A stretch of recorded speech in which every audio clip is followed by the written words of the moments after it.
आज गेली जवळजवळ 22 वर्ष हत्ती दोडामार्ग तालुक्यामध्ये आहे. अतोनात असं नुकसान शेतकऱ्यांचं या ठिकाणी होत आहे. आणि हे होत असताना ज्यावेळी मोर्लेमध्ये एका व्यक्तीचं त्यांनी हत्तीपासून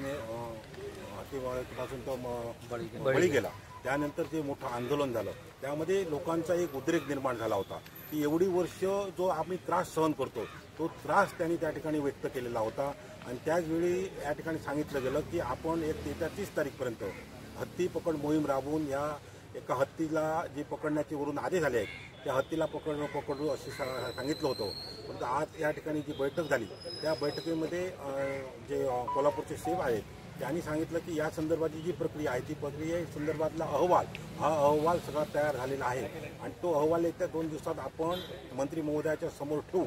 आणि कर्नाटक सरकार आणि महाराष्ट्र सरकार असा जो धोरणात्मक निर्णय आहे हा धोरणात्मक निर्णय घेण्यासाठी आवश्यक ते जे आहे ते आपण या ठिकाणी करून घेऊ असं त्यांनी या ठिकाणी शेतकऱ्यांना आश्वासित केलेलं आहे.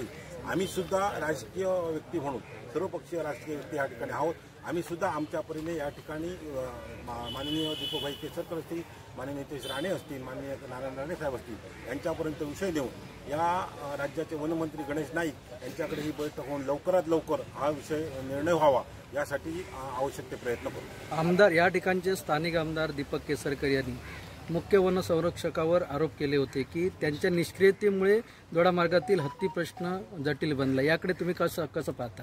प्रत्यक्षात असा विषय होता, ज्यावेळी गणेश नाईक साहेबांकडे मीटिंग झाली त्यावेळी ही हत्ती पकड मोहीम राबवण्यासाठी जी जबाबदारी होती ती जबाबदारी त्यांच्यावर दिलेली होती. आणि जबाबदारी देत असताना ह्या 30 तारीखपर्यंत ती हत्ती पकड मोहीम राबवावी यासाठी जे आवश्यक काय विषय आहेत ते सर्व तुम्ही करावेत असं त्यांच्यावर नेमणूक दिलेली होती.